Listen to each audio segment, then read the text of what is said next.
Today's video is all going to be about the best champions to main in every role. We're going to be going over rune and item builds for every champion, and we'll also be doing some tips and tricks so that you can abuse them and get right on your way to victory. So slap that like button, smash the sub button, and let's jump right in. First things first, now that we're a couple days into the patch, we've got some good statistics and we know exactly who we have and haven't underestimated based on that data. So we're going to be covering the absolute best champions and not just the ones that we predicted in our tier list. Let's break down the mid lane first. We've got two champions that are no surprise, but one person who we really didn't think was going to be doing that well. The champ who's pretty much been setting the golden standard for mid lane right now is of course Diana, and when you're playing Diana, you're gonna want to take Conqueror. It's just so good on her. She gets a ton of natural attack speed, and her passive synergizes super well with that attack speed that she gets, and that you can get more from in the tree. It's just all of these effects layering together and making her super strong from all of the runes put together. And speaking of runes, let's give you the full rundown. Take that Conqueror and complement it with Presence of Mind, Legend Alacrity, Coup de Grace, Taste of Blood, and Ravenous Hunter. Your core items on Diana are going to be Nashor's Tooth and Zhonya's. These provide you with a ton of value and utility to save yourself in fights and keep damaging your enemy. In terms of boots, you'll decide between Sork Shoes and Merc Treads depending on the enemy team, and then you can round out your build with something like a Rabadon's, then a Void Staff, and a Liandry's. Now let's talk about the second expected champion, and that is Fizz. Fizz is a very interesting assassin. He has long range and super high burst with a lot of escape potential. Anybody who's ever played a squishy champion ever, you know when you see that fish underneath you, you're just doomed. It's just so sad to see like a support standing next to the AD carry and they're trying so hard to save them, but they just can't and they end up dying with them. You're gonna want to take Electrocute and Sudden Impact, Zombie Ward, Ravenous Hunter, Presence of Mind, and Legend Tenacity. As far as items go, you're gonna want to start with a Hextech Proto Belt and Sork Shoes almost every single game. The extra little dash can be the difference between getting Fizz in range of killing somebody and not, or even dodging a skill shot or not. From there, you'll go Zhonya's to help buy yourself time for more cooldowns to escape, Lichbane for extra damage, usually Rabadon's and Void Staff last, and you can switch the order of those depending on how fast your opponents are buying magic resist. There's two really cool tricks that you can do with Fizz. The first one is that when you use your E, you can wait until you're falling off at the very end and then flash to change where the splash damage is going to land. And the other option is like a cool variation on that, where you can use your E and then use your Zhonya's right afterwards, and your E damage will still go through even though your character isn't moving. Now let's talk about the two surprise champions, and our first one is going to be Swain. We definitely knew that Swain's support was going to be good, but Swain mid really surprised us. So what makes him strong? Well, the first thing he has going for him is that he has two different forms of CC, and every single time he lands one of these CCs, he gets even more health, which makes him tankier. Then beyond that, he has good range, and he also is able to become even tankier once he hits level 6 with his ultimate, kind of nullifying a lot of other champions' level 6 spike. Rune-wise, to complement Swain's playstyle, you're going to want to take Electrocute, Cheap Shot, Eyeball Collection, Ultimate Hunter, Perfect Timing, and Cosmic Insight. This just makes every single time you land one of those E into W into Q combos that much more devastating. Going into the item realms, you're definitely going to want to go Rod of Ages first item. It just gives Swain so many good stats and always gives him a way to get mana back even when he's super healthy and has almost nothing. Anytime you take damage, you'll be refilling your resources. From there, you'll usually pick up Ionian Boots, Zhonya's, and Liandry's. These are all items that synergize really well with Swain. For Zhonya's, he can use it during his ultimate and it'll still heal him, and Liandry's burn and damage amplification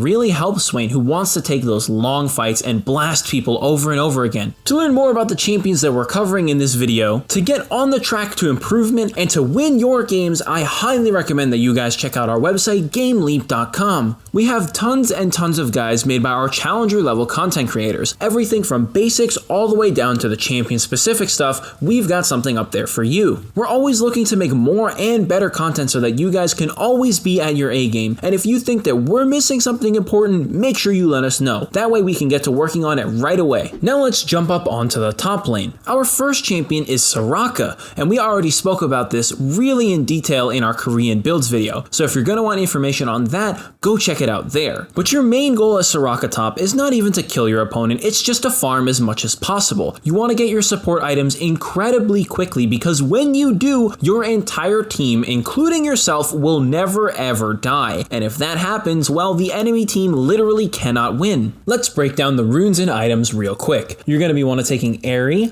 Mana Flow, Transcendence, Scorch, Bone Plating, and Revitalize. This will let you aid your teammates, scale up considerably well, and still do a decent amount of damage in the laning phase. And then for items, you're going to look at Athene's, Ionian Boots, Redemption, Mikael's, Shirelia's, and Rabadon's. This gives you a ton of support item options and a ton of healing, so much that nobody is going to be able to overcome it, even with grievous wounds. Next up, let's talk about Ornn. Ornn is incredibly strong right now because he is really tanky, but also does a ton of damage early on. You can easily slap some people with brittle procs on them and do like 30% of their maximum health in one trade, and that's nothing to sneeze at. Just because you're playing a tank that's Ornn doesn't mean you're just a pushover in lane. You actually can clap some heads really hard. For runes, you're going to want to go Grasp of the Undying, Demolish, Second Wind, Overgrowth, Taste of Blood, and Ultimate Hunter. This gets you a lot of value over the course of a lane, and when you start scaling up, the Ultimate Hunter is going to give you more and more ultimates to take over fights with. Now, in terms of items, if I don't see you in every single game building Sunfires and then Abyssal Mask, or Abyssal Mask and then Sunfires, depending on who you're laning against, I am going to call the authorities. I will call Riot Games and tell them to send you a personal message from me, because those two items are just not balanced on Ornn. They're really good tank items overall, but when you get to upgrade them into their better versions, they give you 750 health each and even more resistances. That's just not even feasible for anybody else to reach.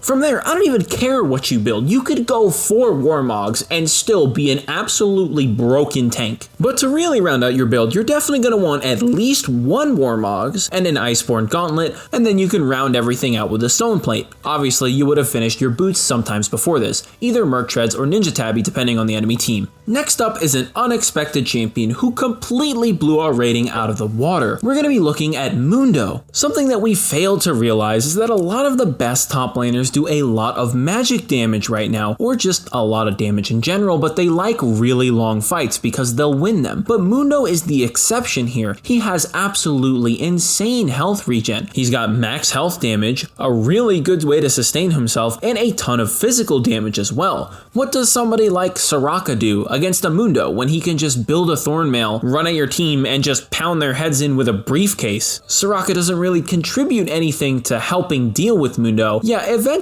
she'll be much more useful than him, as her team will at some point get enough items to destroy the man, but until that point, he can just do whatever he wants. In terms of runes, you're going to want to go Grasp of the Undying, Demolish, Conditioning, Overgrowth, Perfect Timing, and Approach Velocity. This will give you some great pushing power and trading power in lane, while also giving you Approach Velocity to be able to run down and repeatedly smack people's faces with briefcases or cleavers, whichever one you prefer. Now let's move on to the Bush Boys. Our first jungler is gonna be Trundle. Trundle recently got a buff to his movement speed and his slowing power on his W and E respectively. Combine this with the fact that a lot of the top junglers are either tanky or immobile, or even both with maybe 1 or 2 exceptions, that just means Trundle is going to be really strong. And not to mention that there's tanks everywhere else too, in the bottom lane with the Stone Plate supports, and sometimes in the top lane with champions like Ornn. For your runes on Trundle, you're going to want to take Conqueror, Triumph, Tenacity, Last Stand, Nimbus Cloak, and Water Walking. This will give you a lot of chase and catch potential while strengthening you in long fights. And those items that you want in those long fights are going to be a Stalker Cinderhulk, Titanic Hydra, Spirit Visage, Thornmail, Stone Plate, and somewhere along the way, throw in Merc Treads or Tabby Boots depending on the enemy team. Our second jungler is somebody who we really didn't expect to be doing quite this well, but despite everything going against him, he seems to be very strong right now. Let's talk about Shaco. Particularly, AP Shaco seems to be doing really well right now, and when we gave it a bit more thought, it made sense. There's a lot of champions who want to control a fight and control the battlefield right now, and Shaco can deny them with just 1 box. At the same time, he is extremely hard to catch, between his ultimate and his Q giving him a ton of possibilities. Let's break down items and runes before we go into a specific example of why he's so powerful. Your runes are going to be Dark Harvest, Cheap Shot, Eyeball Collection, Ravenous Hunter, Cosmic Insight, and Perfect Timing. Your items are going to be Stalkers, Runic Echoes, GLP, Liandry's, Zanya's, Rabadon's, and then Sork Shoes somewhere along the way, probably after your jungle item. With this build, Shaco has the ability to spit in anybody's face whenever he wants, and if he can't do it himself, himself, his boxes will be able to do it for him, and it's gonna hurt. A squishy champion walking into a box in the late or mid game is gonna lose probably half their health just from that tiny little thing spitting at them. And if you're a tank, that's nothing to sneeze at either, because the Liandry's is gonna burn your maximum HP to oblivion. Shaco's got the trickiness and the stickiness needed to deal with a lot of the top tier jungle picks right now, and he does super well in the meta. The last jungler we're gonna talk about is Nocturne. While Nocturne is not particularly strong into many of the other really good junglers, he is really strong into the overall meta right now. Think about bot lanes. Senna and Miss Fortune are destroying, and they are immobile, squishy AD carries, and alongside them we're seeing more enchanter supports who are much squishier than their stone plate counterparts. A lot of the mid laners right now have a ton of good abilities that Nocturne can spell shield, and beyond that, very few top laners pose a really big threat against him. For runes, you're going to want to take Lethal Tempo, Triumph, Alacrity, Coup de Grace, Eyeball Collection, and Ultimate Hunter. This gives you the most uptime possible. Nocturne is very strong in short bursts when he's standing on his Q and when he has his ultimate. Lethal Tempo will give you as much damage as possible in that time period, and as long as you're staying in the fight, you're getting that attack speed. And then beyond that, items are going to be Skirmishing Warriors, Duskblade, Black Cleaver, GA, Wit's End with Tabbies and Mercs somewhere along the way, usually after your jungle item. Alright, jungle's wrapped up, now let's move on to AD carries, and no surprise here, we're gonna be looking at Senna. We really thought that the nerfs to Senna would push her down quite a bit on the AD carry ladder, but it really seems to have done not very much. After all, she does still have really crazy range, and she still has super high healing, and can get really hard to kill with a couple items. So she doesn't really have any nerfs to what she actually does, she just gets slowed down a little bit, and that's not enough. For runes, you're going to want to take Glacial Augment, Magical Footwear, Biscuits, Approach Velocity, Presence of Mind, and Legend Bloodline. Quite literally, every single rune here lets you pressure your opponents more and more no matter what point of the game you're in, whether it be lifesteal, sustain through Biscuits, slowing them down to drag souls out of them and hit them even harder. It all comes together. For items on Senna, you're going to want to look at Manamune, Duskblade, Edge of Night, Rapid Fire Cannon, Infinity Edge, and then somewhere along the way, grab your Swifties, usually after your Manamune.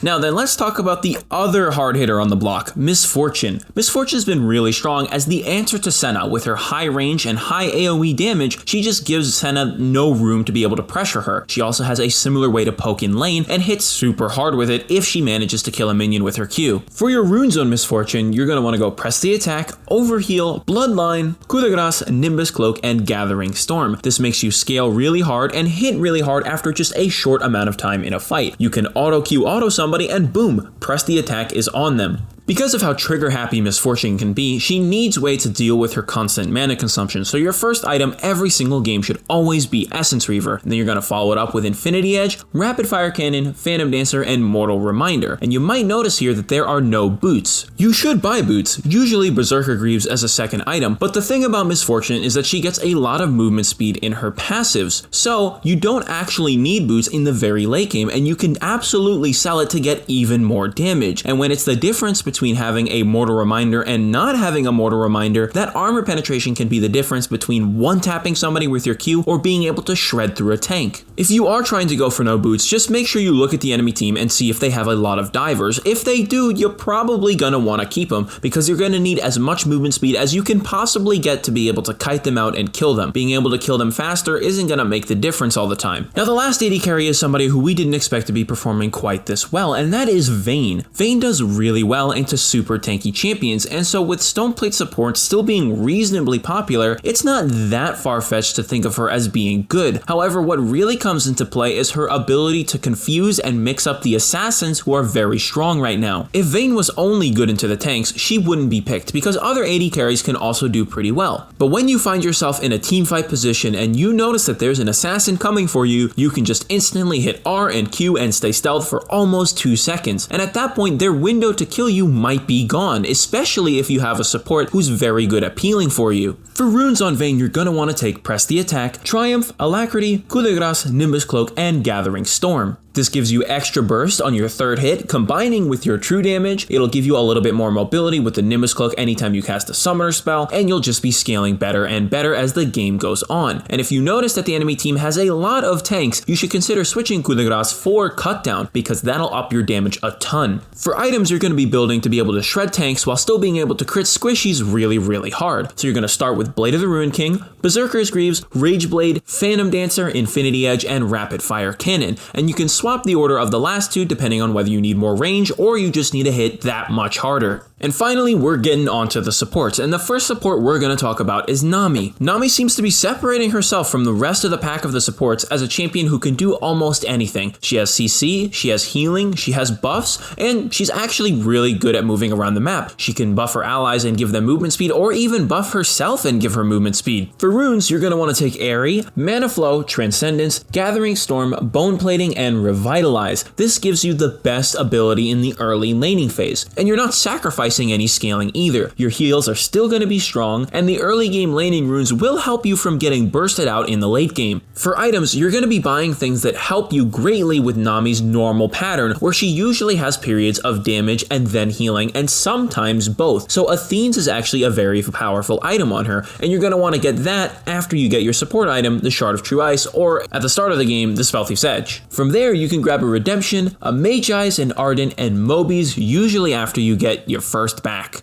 And you might be thinking, whoa Ace, yo, did you just say the word Mage Eyes? And yes, I'm absolutely serious here. Nami scales really well with ability power, and it's insanely easy for her to get assists. When she has support items like Redemption and her long range abilities and long duration buffs, then it's not a problem for her to get a ton of assists and be stacking up a Dark Seal into a Mage Eyes over the course of a game. And it's not just the ability power that's good, the bonus movement speed when you have those 15 stacks is huge. Just make sure that you buy a Dark Seal right after your Moby Boots if you can, and if you can do it on your very first back, that's perfect. The second support we're going to be looking at is Lulu, who is kind of similar to Nami but offers buffs in a different way. Lulu has very high damage and very high peel potential between her E and her W, being able to shield or do damage and being able to polymorph an enemy or speed up an ally. And of course, she can tell any of her teammates to just suddenly get large and get in there. For runes on Lulu, you're looking at Airy, Mana Flow, Transcendence, Scorch, Biscuits, and Cosmic Insight. You're looking more to be a nuisance in the early lane for your enemies because you scale so naturally well already. You don't need to up your shields or healing because they're already super powerful and the CC that comes along with them is strong enough. Because Lulu is more about enabling one of her allies while still disabling a couple of your enemies, you're going to want to go for a more focused build. You're going to want to start with a Spellthief's Edge that'll upgrade to a Shard of True Ice. And then from there, you can pick up your Moby Boots. Then you can go Ardent Censer to help buff your AD carries and other physical attack damage dealers who attack a lot of the time. Then after that, pick up Redemption for the AoE healing, Locket for some defense, and Mikael's to be able to cleanse anybody on your team from that really annoying CC. With this combination of items, pretty much nobody on your team should be dying ever.